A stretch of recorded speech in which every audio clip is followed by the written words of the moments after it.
Herrega kanaan dura hojjettanii deebii dhabuun isin mudatee beekaa? Har'a maaliif invisible regioniin akka uumamuu fi maaliif optimal solution akka hin qabne giraafii irratti isinitti agarsiisa. Subscribe godhaa.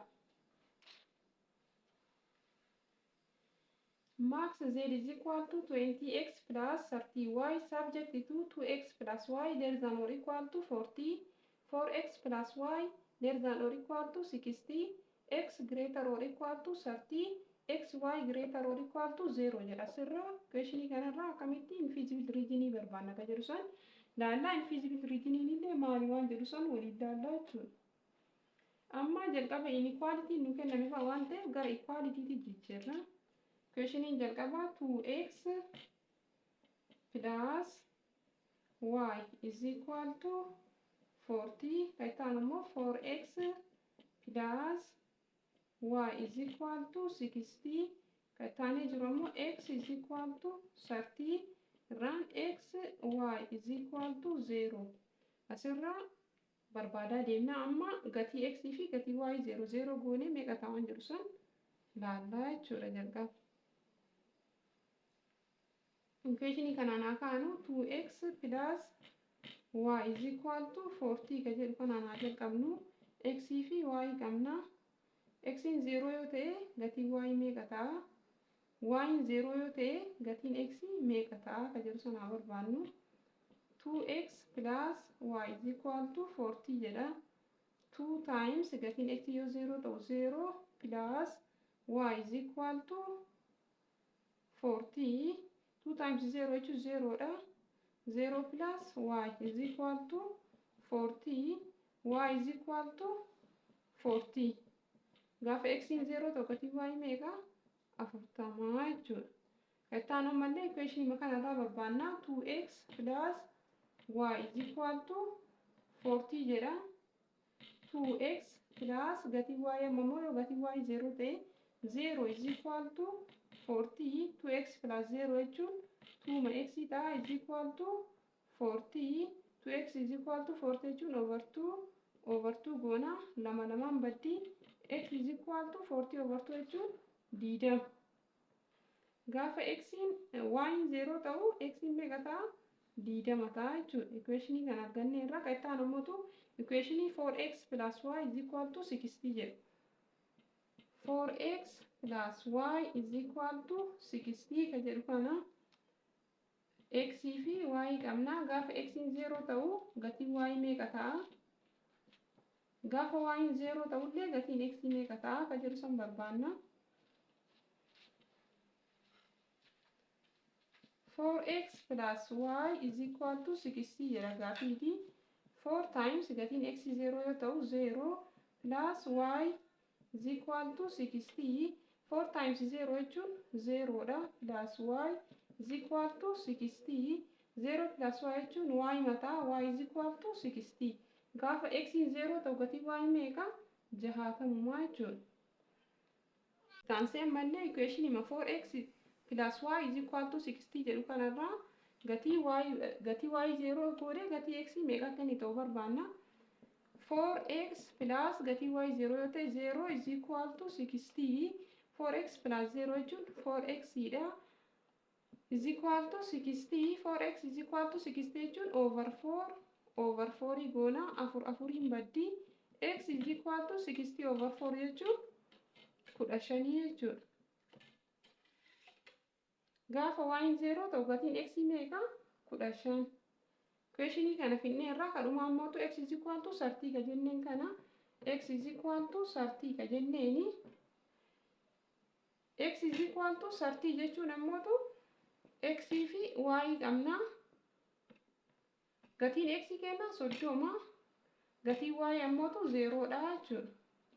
Jalqaba pointii kaannaa point jechuun a jedhee haa fudhadhu. A jechuun 0 40 fi 20 0.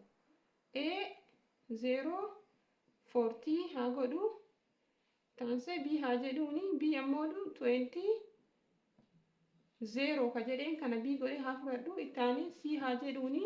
Point c jechuun illee ka 4x plus y is equal to 60 irraa argame kana pointii kana 0 60 c haa jedhuuni.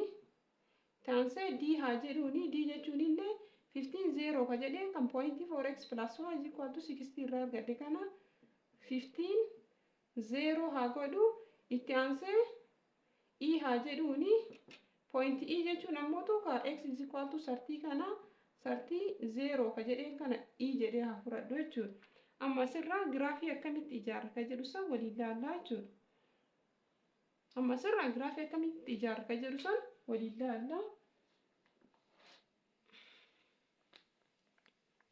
Graafiin keenya kana 0 jira. Gatiin x tokko 0 dha. 0 jechuun kan pointii irraa argamu pointii kana itti aansee gatiin x 15 jechuun ammoo kan pointii d irraa argamu kana itti aansee gatiin x 20 jechuun kan pointii b irratti argamu kana itti aansee 30 gatiin x 30 jechuun ammoo kan pointii e irratti argamu kana jechuudha. Gatiin y tokko 0 dha. 0 jechuun kun pointii b irratti ka argamu karaa biraatiin ammoo pointii e irratti ka argamu gatiin x y 0 dha.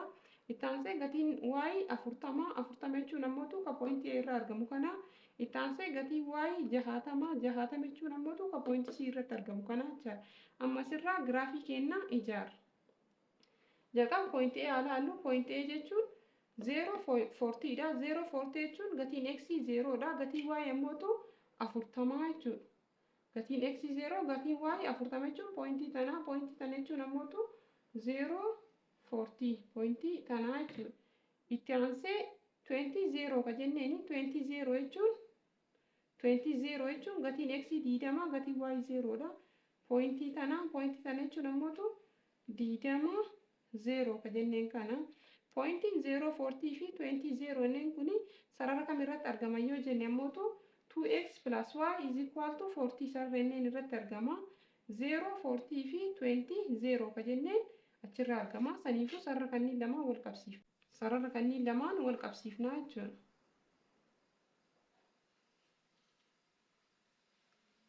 Sarara kana jechuun ka equationii 2x plus y is equal to 40 ti. Ka equationii kanaati. Eessatti arganne kun asitti arganne. Itti aansee ammoo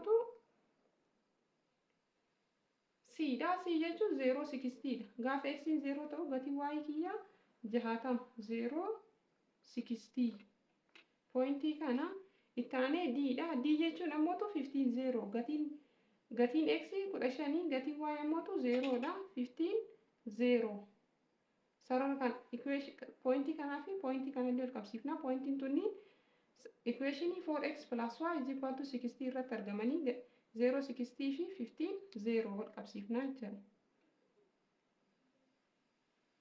Kanatti wal qabsiifnaa.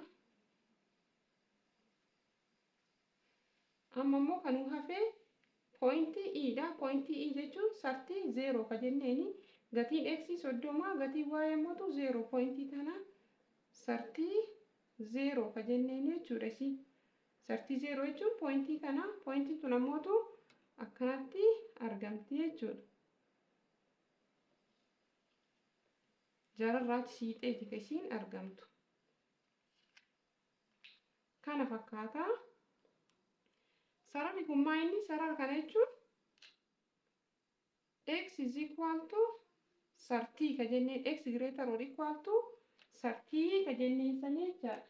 Amma kana jechuun invisible regionii kenna. Maaliif yoo jenne kana jechuun x is equal to 30 ka jedhamu kun x greater or equal to 30 ka jenneen sani. Kana gaafa fudhannu garam deemi nuun jedha. Karaan kun karaa mirgaa achi deemi nuun jedha. Asiin achi deema. Kuni asiin achi deema. Kun gara mirgaa deemaa jedha. Kun x greater or equal to 30 ka jenneen kana inni asiin achi deemii jedha. Tokko ammoo kana jechuun ammoo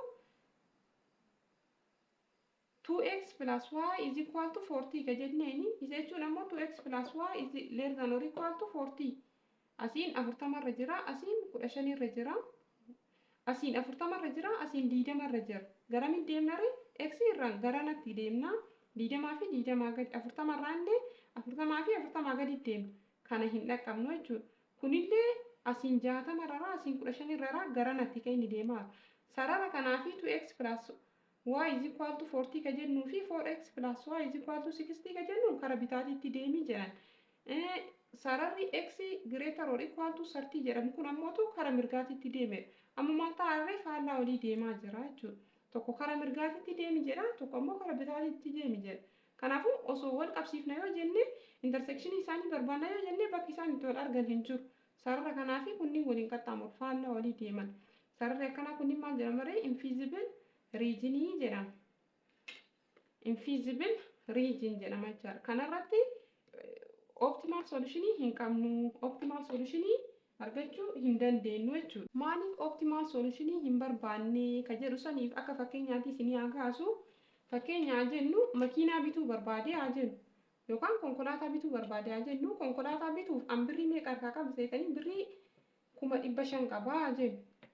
Birrii 500 harkaa qaba. Birrii 500 harkaa qabachuun kuni x less or equal to 500 ta'a.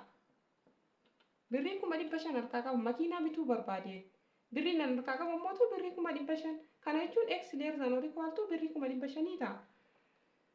Makiinaan an bituuf deemu sun ammoo gatiin makiinaa meeqa? Gatiin makiinaa jechuun 800 ta'a jennu. Gatiin makiinaa 800 kana jechuun ammoo x greater or equal to 800 ta'a. Amma maal? Kun invisible region dha. Maaliif yoo jenne ani birriin an ammoo makiinaan an bituu barbaadu birrii meeqa? Birrii 800. Birriin an harkaa qabu birrii meeqa? Birrii 500. Kanaafuu hin danda'amu jechuudha. Saniif optimal solution keenya argachuu hin dandeenyu. Bakka wannoo isaanii optimal point fi optimal solution keenya barbaaduu hin dandeenyu.